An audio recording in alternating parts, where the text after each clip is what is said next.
March 5th, 1943. North Atlantic, 600 miles west of Ireland. The sea is black, not dark, black. A living absence that swallows moonlight and erases horizons. Low clouds scud across the sky, driven by a cold westerly wind that cuts through wool and leather alike. The Atlantic heaves in long, oily swells, each crest hissing as it breaks, each trough hiding anything that dares to surface. U-552 rises slowly. Steel groans. Ballast tanks hiss. The conning tower breaks the surface like a hunting animal lifting its head. Water cascades off the hull, freezing almost instantly in the night air. On the bridge, Kapitänleutnant Eric Topp, 30 years old, Hamburg-born, veteran of dozens of patrols, breathes deep through clenched teeth. Diesel fumes, salt, cold, invisible. That is the word that lives in his mind. For 2 years, invisibility has been his shield. Night attacks on the surface, running faster than escorts, slipping between convoys like a blade between ribs. British ASDIC cannot see him up here. American patrols are blind after sunset. The ocean belongs to the wolf packs after dark. Topp raises his binoculars. Ahead, faint shapes. A convoy. Merchantmen, heavy and slow. Their navigation lights blacked out. Their silhouettes betrayed only by phosphorescent wakes. Easy prey. His crew knows it. They have done this before. Too many times. Below the bridge, the boat vibrates as the diesels push her forward at 17 knots. Faster than anything hunting them. Faster than fear. But something is wrong. Not yet named. Not yet understood. Just a pressure in the chest. A sense that the night feels thinner. 500 meters above the waves, the darkness is broken by a low, steady hum. A Vickers Wellington GR Mark 8 patrol bomber claws through the clouds, wings shuddering in turbulence. Inside the fuselage, red lights glow dimly over dials and maps. The air is bitterly cold. Condensation freezes along the metal skin. The crew has been airborne for 6 hours already. Flying Officer James Carter, 24, Leeds, son of a railway fitter, leans forward in his seat. His eyes are tired. His hands ache. He should be blind right now. Everyone knows that. Night over the Atlantic means you see nothing but clouds and sea. But Carter is staring at a screen. A small circular cathode ray tube pulses green in the gloom. The sweep rotates, once, twice, then there. A sharp blip, clean, unmistakable. Contact, Carter says quietly, almost afraid to break the spell. Bearing 085, range 5 miles. The navigator snaps his head around. 5 miles? At night? Carter swallows. He adjusts the gain. The blip holds steady, solid, metallic. Below them, something is reflecting centimetric radar waves, waves so short, so precise, they can see a submarine's conning tower breaking the surface of a black sea. This is ASV Mark III radar, born in secret labs, married to magnetrons stolen from British physicists, refined under wartime desperation. It does not care about darkness. It does not care about fog. It sees steel. And it is seeing U-552. On the bridge of the U-boat, a lookout stiffens. Herr Kaleon, I hear aircraft engines. Topp freezes. The diesels throb beneath his boots. The wind howls, the sea roars. Aircraft? At night? Out here? Impossible. He raises the binoculars again, scanning the sky. Nothing. No moon, no stars. Just cloud and blackness. Then, light. A sudden white glare slams down from above, stabbing through the darkness like a spear. The Leigh light ignites, turning night into day in an instant. The ocean flashes silver. The submarine's shadow leaps across the waves. For one heartbeat, Eric Topp understands. Invisible. They are no longer invisible. Alarm! Alarm! Crash dive! He shouts. Too late. Above, Carter's Wellington drops its nose. The engines roar. The aircraft hurtles downward at over 200 miles per hour. The radar contact is now visual. Steel hull, bridge crew scrambling, deck gun useless. Target acquired, the bomb aimer calls. Depth charges fall away, dark shapes tumbling into the illuminated sea. On the U-boat, men throw themselves down the conning tower hatch. The bridge clears in seconds. The deck tilts as ballast floods. The hull shudders as it begins to sink.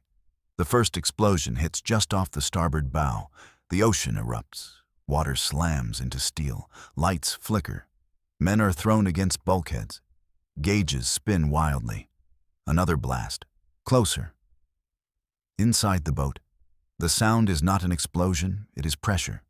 Crushing, relentless. The sea itself trying to kill them. Above, the Wellington pulls up hard.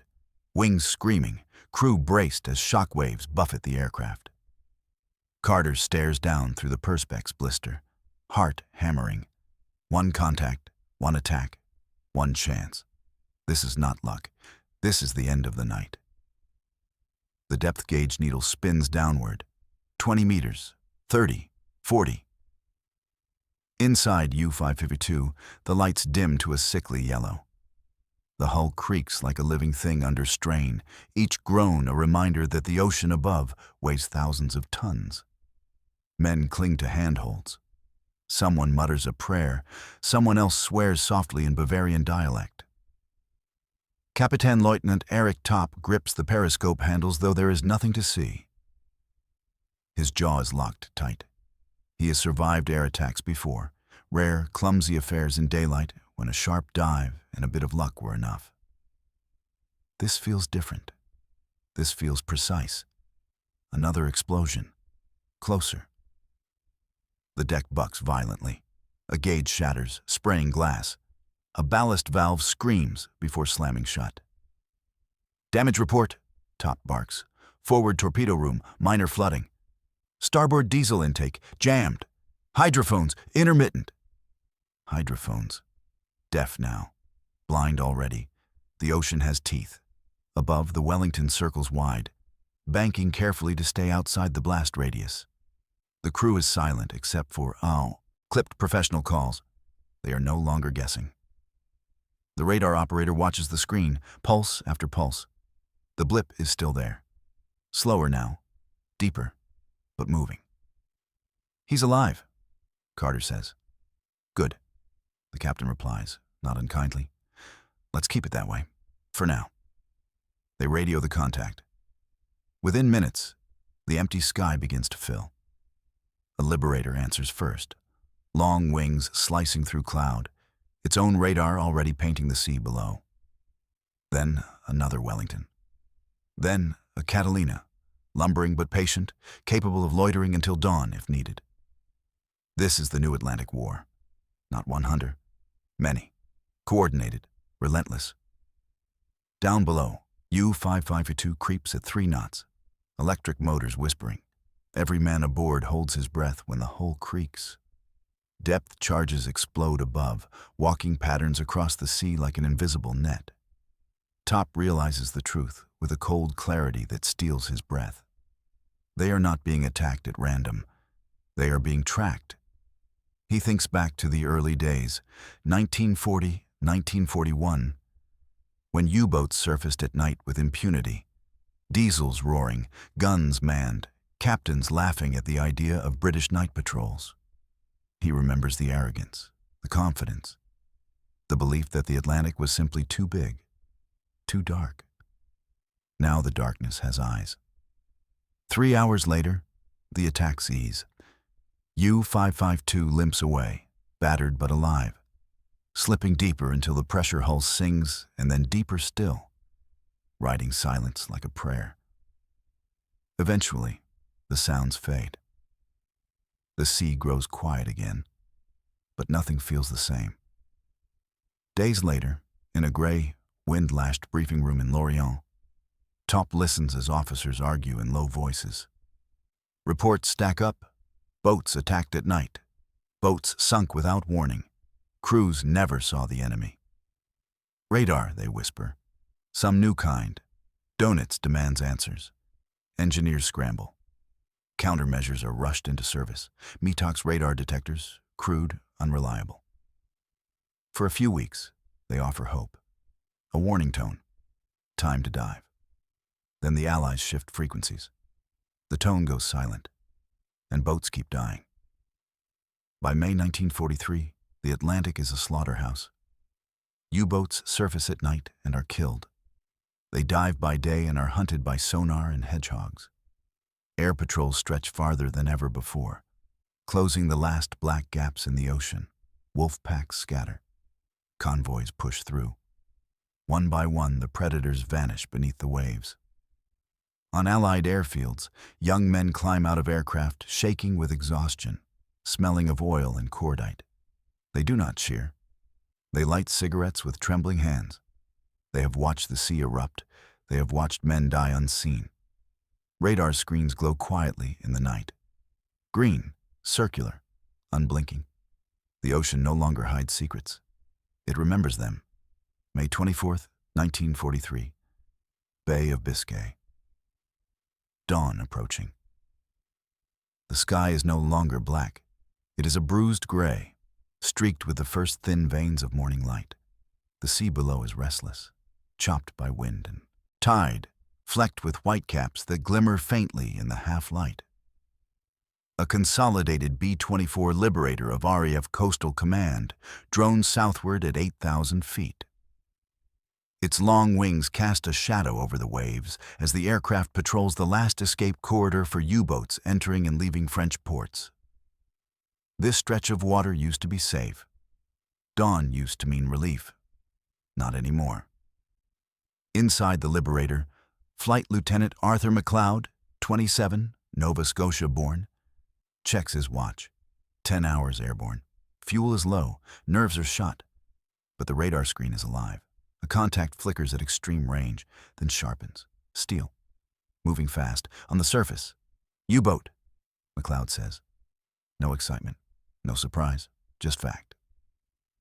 Below, U-456 runs hard, diesels screaming, bow smashing through waves as she tries to outrun the coming daylight.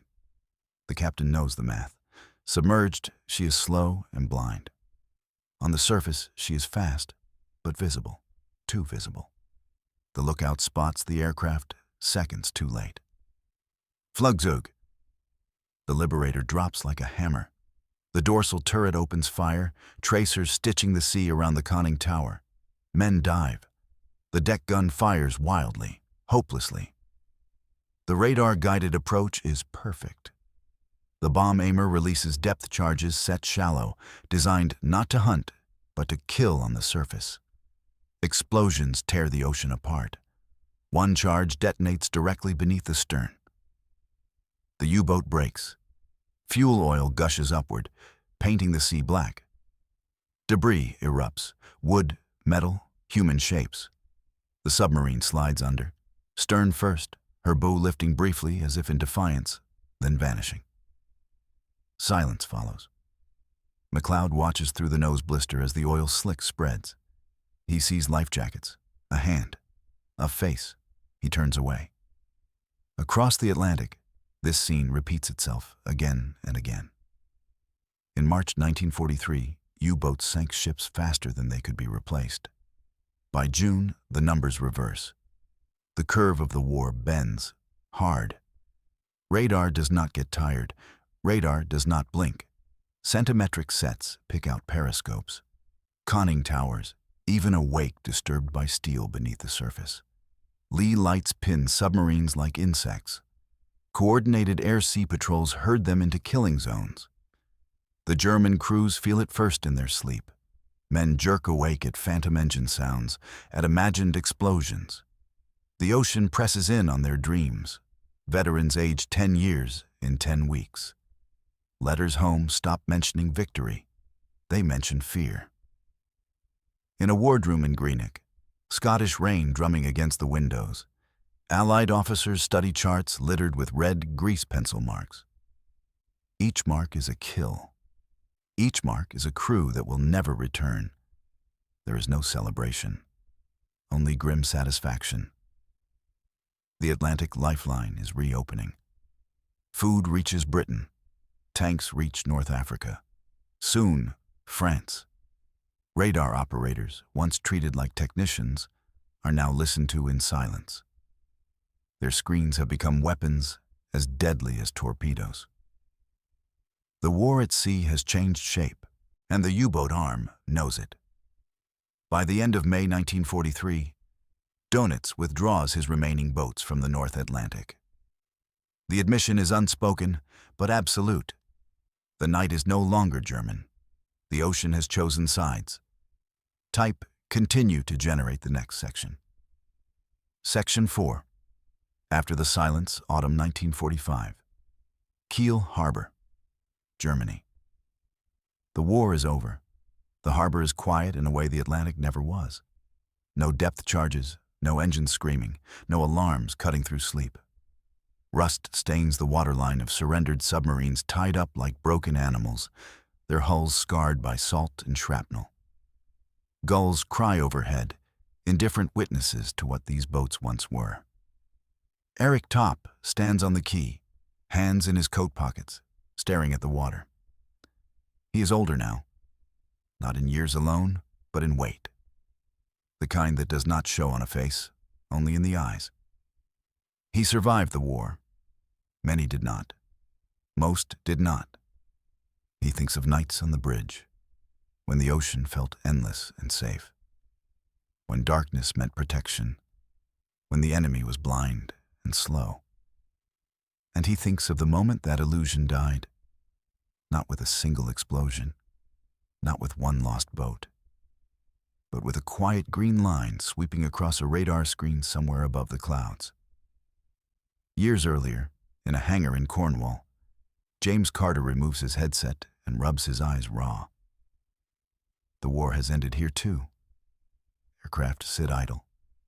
Radar sets hum softly, then are switched off one by one. He remembers his first contact, the disbelief, the fear, the strange guilt of knowing before the enemy did. They never saw us, he thinks. They never knew we were there. The technology had changed everything, not just tactics, but psychology. The predator learned it could be seen. The hunter learned he could strike without warning. In the Atlantic, invisibility died. Historians will later write that radar did not win the Battle of the Atlantic alone, that it worked alongside code-breaking, escort carriers, better training, better tactics. All true. But those who lived it remember something simpler. They remember the night turning hostile. They remember surfacing and feeling watched. They remember the ocean, vast, ancient, once merciful, becoming a trap.